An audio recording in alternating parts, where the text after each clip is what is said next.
Teach you MotoRider. Remember, put Jesus on the front, pray before you go.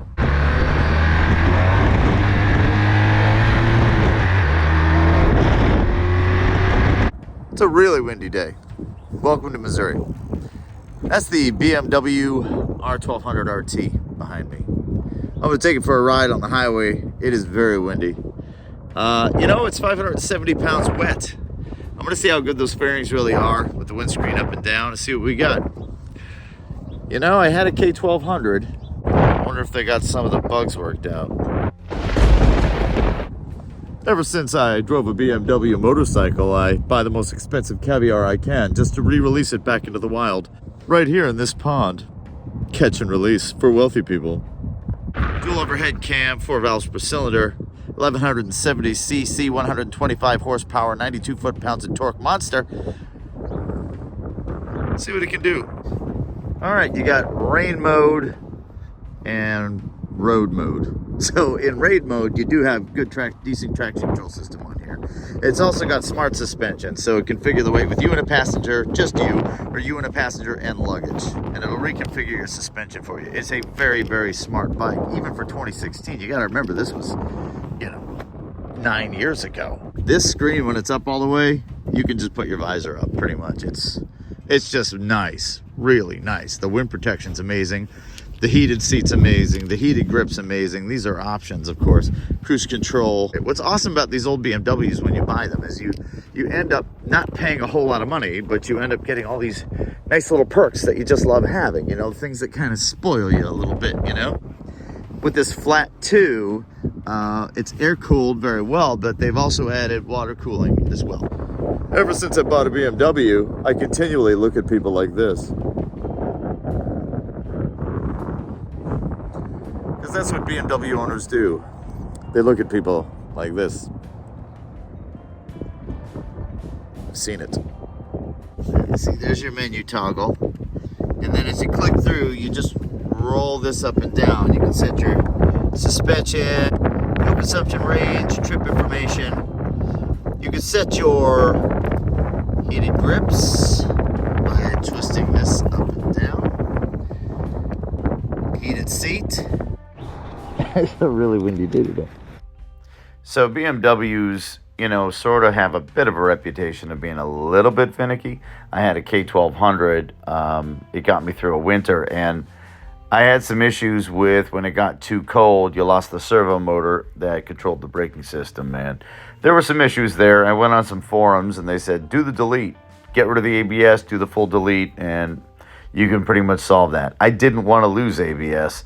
Part of the reason I liked the BMW was the anti-lock brake system, and I felt like it was a really competent tourer. And I ride no matter what the weather, as long as there's not a sheet of ice, I'm pretty much out there. So what I really liked about this R1200 was it felt like an extremely competent machine. At first, I was reticent about liking the boxer motor with it just having 2 cylinders. But you know what? When you hammer it, it just absolutely goes.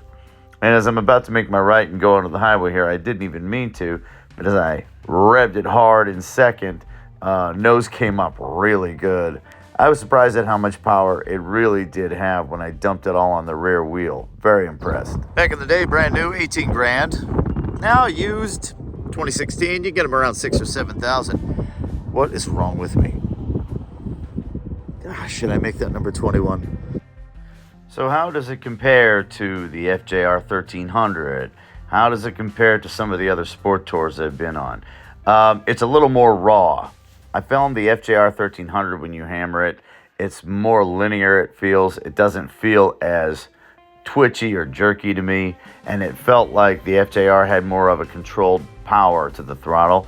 This feels more raw, like when you pound it in one gear, if you pound it the same on your hard throttle on the next gear, it's going to be a little bit of a different response. It felt a little different to me. It's a little more raw in terms of the energy, but still very, very competent and very, very quick.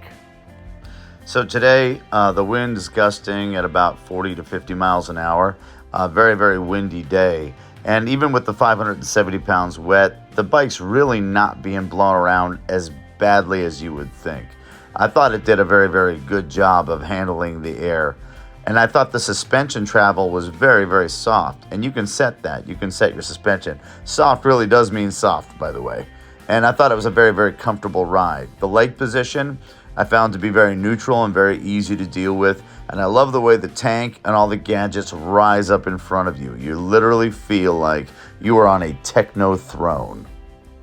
The brakes are very bitey and very good, but you've got, you know, double rotors in the front with Brumbos.